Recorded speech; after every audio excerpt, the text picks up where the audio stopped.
asalaamaaleykum wa rahmatulahi taala wa barakatuh.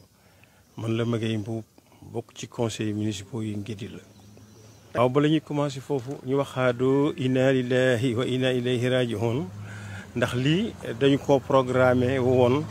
ba wax leen tey ngeen ñëw fi waaye yàlla mi nga xam ne mooy dogal yor ay sababam dafa jël xalifa Serigne Abbas Sall te man ak ñoom ñoo dëkk di leen ko jaale famille bi yëpp di leen nangul jaale di leen wax ne tiis wi ñun ñëpp ñoo ko bokk ndax lii kat dafay lu mënta ñàkk ndax lu ñu naqari woon la lu ñu metti la moo tax ma taxaw fi waaye du sax sama cër ndax foofee ca kër ga laa war na toog ku ñëw fekk ma fa. waaye nag lii itam comme waxoon naa leen ko am ñoo xam ne ñoo ko jógee ba Ndakaaru ñëw moo tax ñu koy gàttal rek di ci wax tuuti loo xamante ni nii lu mënta ñàkk la ndax aw naqar moo tax ak métit ñu taxaw fi tey ji woo leen bëgg cee leeral tuuti askan wi ñi nga xam ne nekkuñu ci commune bi tey it war nañoo xam wala ñu bëgg a xam loolu moo waral jotaay bi tey jii. lan la li ko waral mooy vendredi le 13 dañu fee gis loo xam ne lu ñu naqari la ndax ci liste yi bi ñëwee ñun dañ nañu léegi kat domicile yi nga xamante ne daan ngeen ko defar baaxoon na ak résidence yi léegi baaxatul ba fi may waxe ak yow itam nag ñu ngi ci defaroon nañ ko ndax lii ñun bettuñu inscription bettuñu teel nañ koo préparé itam vendredi bi nga xamante ne ñëw naa gis ñoo xam ne dañ leen a jëlal Louga di leen indi ci commune Ngidi la ma ne président commission bi mu ne ma ne ko man de ci commission bi laa bokk waaye lii de rafetlu ma ko ni d'accord ma ngeen jëlee mu ne moom mu ne ma dooma wax li may def moom ma ne ko du ma la wax li ngay def waaye man tam danaa wax li may wax mooy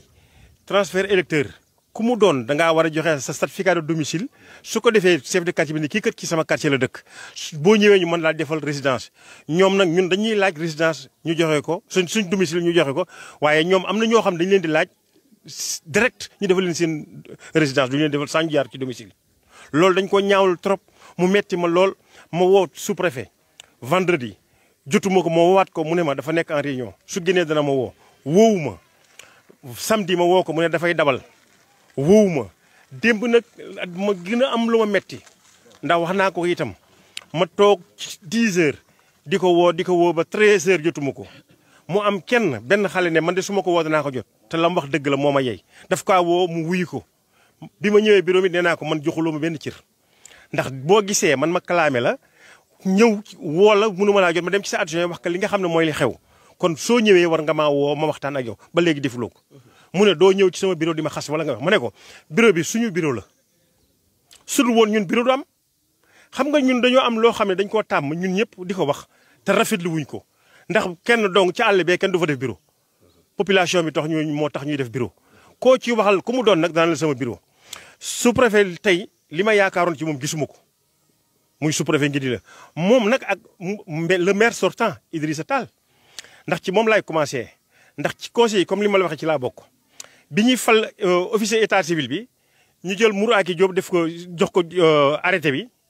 kon man war en tant que conseiller war naa ko am laaj naa ko it mënu ma cee jot biñ ko fiy jëlee itam laaj naa léegi arrêté bi ba léegi aw ma ko te waxuma conseil municipal yi ma bokk ci itam ci commission bi ci laa bokk nee naa leen fii parti moo ma fi indi maire indiwu ma fi sous-préfet indiwu ma fi parti bi moo ma fi indil ñoom laa fi nekkal lu ma fi gis lu mu doon it ñoom laay rendre compte mais du yéen da ngeen a xëy rek gis ma ci commission bi. léegi ñu jël ay ñoo xam ne ñun ñoo dëkk ñun Louga lañ dëkk ñoom ñu dëkk Louga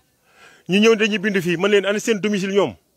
ñu wax ci yeneen wax ne ma teg ñuy bàyyi rek ñu jàll ma ne ko déedéet ndax man ci sama bopp dañ ma koy laaj.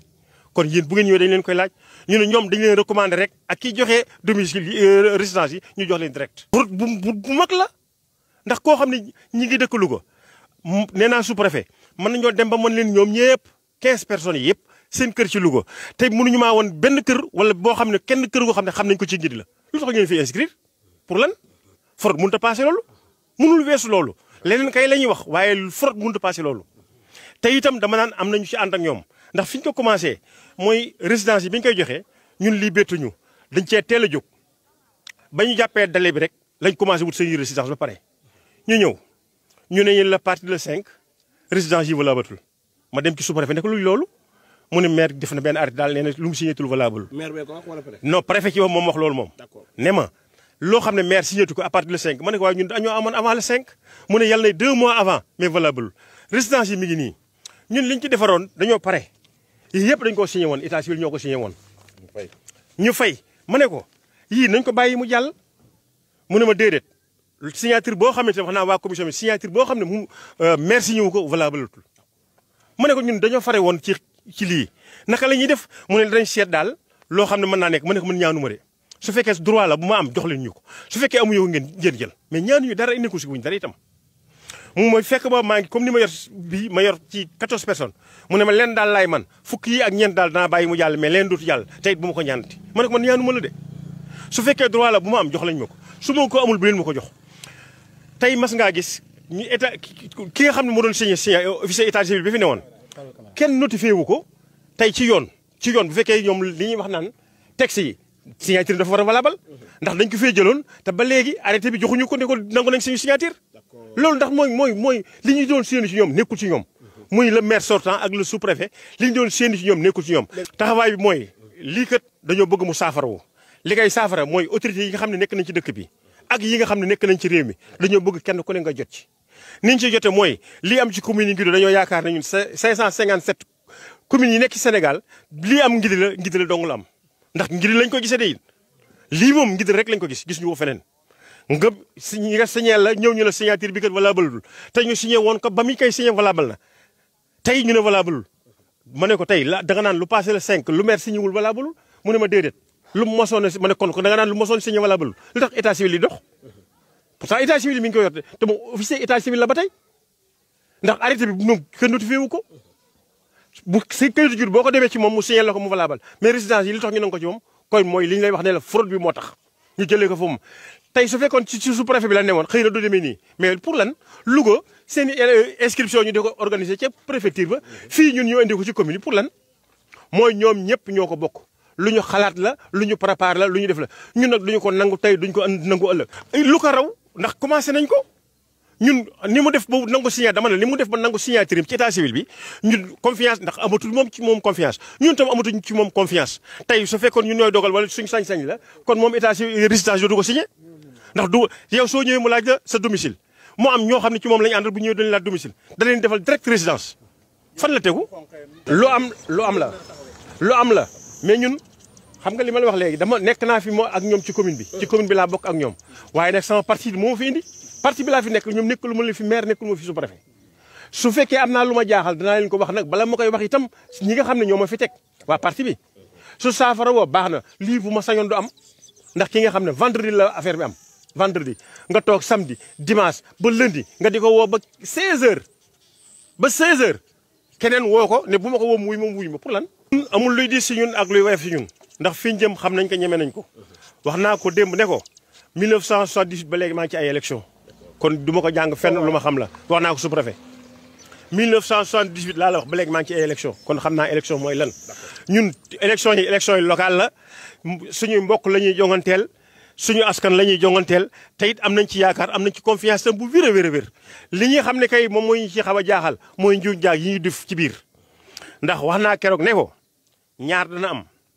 su fekkente ni gañe nañ ko population bi nga xam ne ñoo ko mere ñoo ko xañ ñoo ko fi tegoon su fekkee gañe na fraude bi mu def ci biir moo tax mu gañe amu fi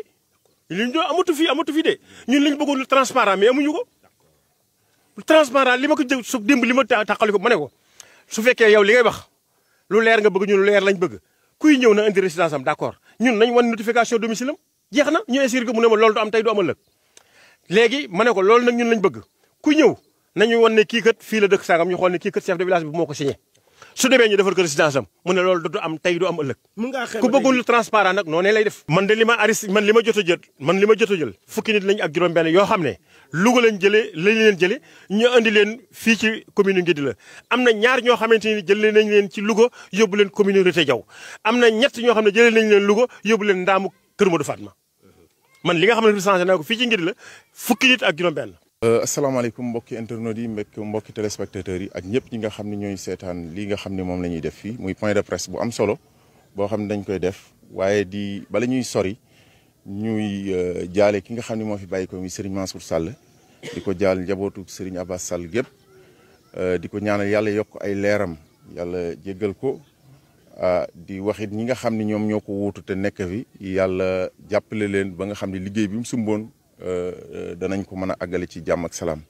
yàlla dafa leen wér ñoom it dafa leen ay sutura waaye di wax ni li nga xam ne moo ñu fi indi woon lu gàtt la rek ndax sama naataango yi jot nañ ci wax lu am solo dafa nekk loo xam ni nekkatul problème mu jiili wala mëgëy wala kenn problème mu population bi la mooy li xew fii dafa mës a am mooy benn mooy commission bi nga xam ne dañ ko gàddu indi ko ci mairie bi loolu ça n'a jamais existé dans cette commune mosuñu ko fee gis donc ñun li ñu mës a xam mooy commission bu fi mës a ñëw ca sous préfecture bee lay dem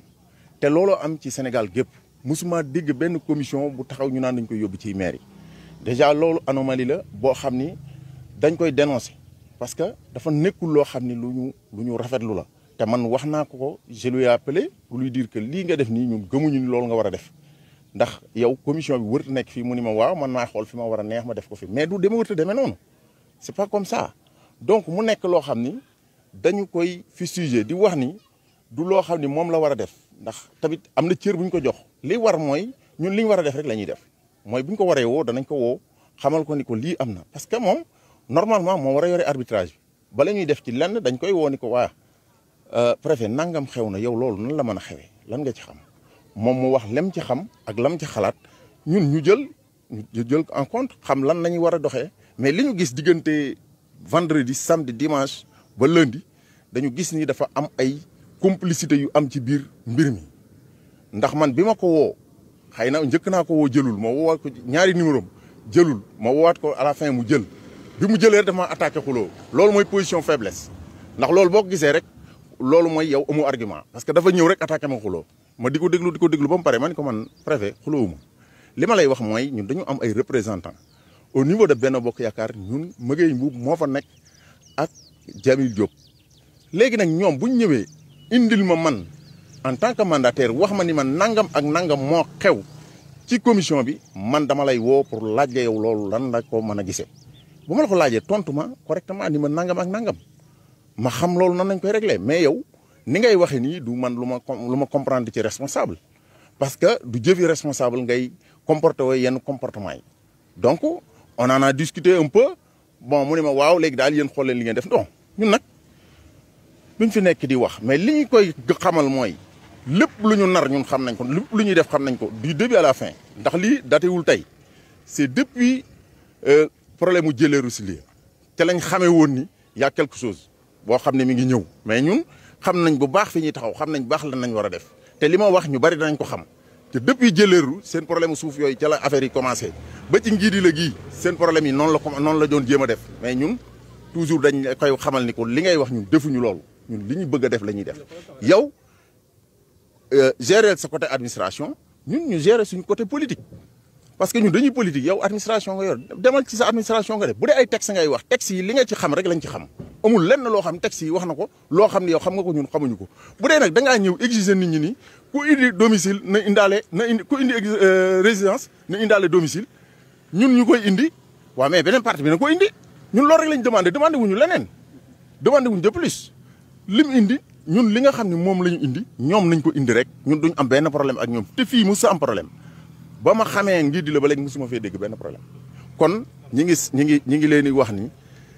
li ci am solo mooy ñu fexe ba kenn ku ci nekk ca la nga nekk di ko dox nga dox ko na nga ko war a doxee man loolu laa gëm muy préfet muy sous préfet muy ku mën a doon. ñun nag en tant que leader. sama taxawaay mooy li ma war a def lépp man dinaa ko def bu ma paree nii dinaa dem ci moom pour xam moom lan lay def su deful loolu man dinaa dem ci préfet bu ma jógee ci préfet man damaa dem man am naa pexe man ba dem ca ministre de l'intérieur ba wax ak moom wax ko li ma ko war a wax loolu du problème mais li ma war a def mooy ñoom danaa leen laaj ñoom ba xam ci lan nañ nekk ak lan nañ taxawee pour ma xam ñoom lan nañ war a def par rapport ak li nga xam ne moo xew fii ci Ndidi la parce que li ay sàcc ki magu yi fi am ak càcc goo xam ni amul werante ndax amoon na tey nag dañ koo bëgg a dàbbali gu gën a metti te sàcc googu lañ jul accepté ñun loolu mooy li nga xam ne moom moo fi am duñ ci mbindu mi rek ci mbindu mi lañ ko jëf ay transfert d'électeurs jël ay électeurs jëlee Louga ñëw dugal fii liñ la wax comme niñ la ko waxee électeurs yoo xam ne yow ñi ñuy jël xam nga leen ñu nga dëkk ci kër ga buñ la yóbbu dañ lay yóbbu ba ci seen kër ni la fii lañ dëkk kon kooku mënoo ñëw taxaw naan da nga leen indi ngi di la ñu fii bindoo loolu mënta nekk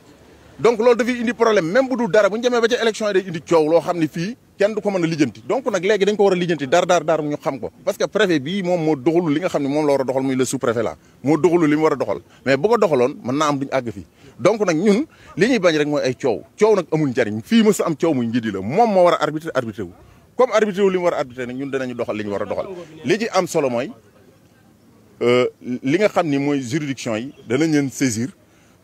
def li nga xam ne moom la yoon wax loolu moom danañ ko def dans un premier temps loolu moom amul luñ ciy bàyyi question bi waaw loolu la mais loolu moom bañ ko xamee yàgg na dama ne la loolu ça date depuis c'est pas aujourd'hui que dañ koy taxaw di ko xam wala ñu koy doog a wax loolu yàgg na bi mu amee moom position de faiblesse am bi mu ko amee yàgg na tax na léegi lu ne lay jéem a def pour jéem a jàpp ne mën naa accaparer mbir mi ba yóbbu loolu nag la ñuy xeex ñun li ñu war a def waaw c'est-à-dire xam nga moom bi ñu ñëwee ñu def ay résidence li njëkk a nekk erreur man arrêté boo ko defaree ni yow arrêté da ngay notifier tey jii représentant de parti yi ñoom ñii fi ne dañ leen war a jox arrêté boobu ñu am ko ñoom tey bu ñu lay wan waroon nañ laa wan arrêté bi ne lii mooy arrêté bi mais arrêté boo xam ne da nga koy wax dama laa wax ni la lii moo amoon ci jëleeru bi ñuy wax ni am nañu këyit ci seen tool lay ñuy defar noonu lañ doon wax préfet mii moo doon sous préfet mii moo doon wax naan këyit bi ñun am nañ ko mais duñ la wan mosa wan mukk këyit noonu la ñuy def c'est-à-dire ñoom lépp dañ koy bëgg a def ci fala ak ay tappale loolu nag lañ dul d'accord ñun tey dañ dul toog ñuy def lu leen neex ba c'est-à-dire ci suñ kaw la ñuy jaar pour def loolu mais duñ ko nangu on n'acceptera pas ça que ñoom ñuy def lu leen neex loolu mooy li ci am li nga xam ne mooy résidence yooyu moom li ñu la ci wax rek mooy li ci am ñoom daal ñun bañ ñu lool ñoom bu ñu laajee domicile ak ñoom nañ ko indi ñoom ñi ñuy bind nañ ko indi moo dul yoon mooy laa wax la léegi nag li am solo mooy ñoom ñu def lépp man préfet bi ma ko wala ma wax ni ma résidence daal ku ko am da ngaa war a bindu mais lu tax ñun ñu koy laaj kon domicile kon kenn nañ ñu bañ koo laaj ñoom nañ ñu bañ a laaj domicile nañu indi la résidence rek ñu ko indi comme ñëpp mais ñoom dañ ñaan yow il faut nga indi domicile ñoom duñ leen ko laaj c'est ça ce qui n'est pas normal. man loolu mënu maa tiital xam nga lu tax loolu mënu maa tiital man nekkuma ci position boobu xam nga position bi ma nekk lan la man samay représentant ci benn bokk yaakaar la jóge ñii ma représenté Benoît Sambou ñoo leen fi indi ñoo leen fi représenté kon man lu may tiital dara mënu maa tiital parce que man fi ma ne xam naa ko ci li may doxit xam naa ko kon man dara mënu maa tiital ci loolu li ma war a def man maa ngi koy def moom na la wax ban représentant ban parti la fi nekkal loolu nga koy laaj moom waaye man boo laajoon këyit ma wan la këyit boo xam benn bokk yaakaar ñoo ko signé jox ma ko ma nekk leen fii kon loolu mun ma ko weesu biñ man lañ woo maanaam meñ fi ne kon c'est bon. non nekkuguñ ci logique boobu lii dafa am lu ñuy xeex loo xam ne dafa am fii mu naqari ñu comme ñoom ni mu leen naqaree loolu la du leneen du nekkuguñ sax ci ay fusion peut-être moom man xëy na peut-être c'est la première fois sax mu ñu gisee bon man mënumaa xam loolu ngay wax noonu loolu nekkuguñ ci logique ay Pastef ak kii non li ñu nekk mooy dafa am lu ñuy xeex boo loo xam ne ñun ñëpp a xam ne ay irrégularité la ñu taxaw di ko dénoncer comme ñi ko ñëpp di dénoncer loolu moo fi nekk mais leneen nekk. muy transfert directeur. waaw loolu fi am ñu jël maire bi def ci seen réunion yow loolu. ci la dëkk dénoncé naa ko fii ci la dëkk xam nga moom amul sax fu mu war a defee xam nga kooku matul sax njiit moo xam ne amoo sax permanence boo mën a réunion yow ñaane ngaa dem luye ji sax dem fenn boo bëggee réunion nga dem réunion ji fa xanaa da ngay ñëw ci maire bi yow lépp looy def ci maire bi nga koy defee booy togg añ fi nga koy defee booy woote sabar fi nga koy defee sooy looy def fi nga koy defee c'est pas normal maire bi ab structure la boo xam ne institution boo xam ne dafa am lu ko tax a jóg structure boobu nag da nga ko war a respecter comme ñun niñ koy respecter mais mënoo loo yanu indi ko fi bu dee moom ay réunion politique am fii la ko yaakaar a defee nga xam ni kii nekkatul dara loolu mooy li am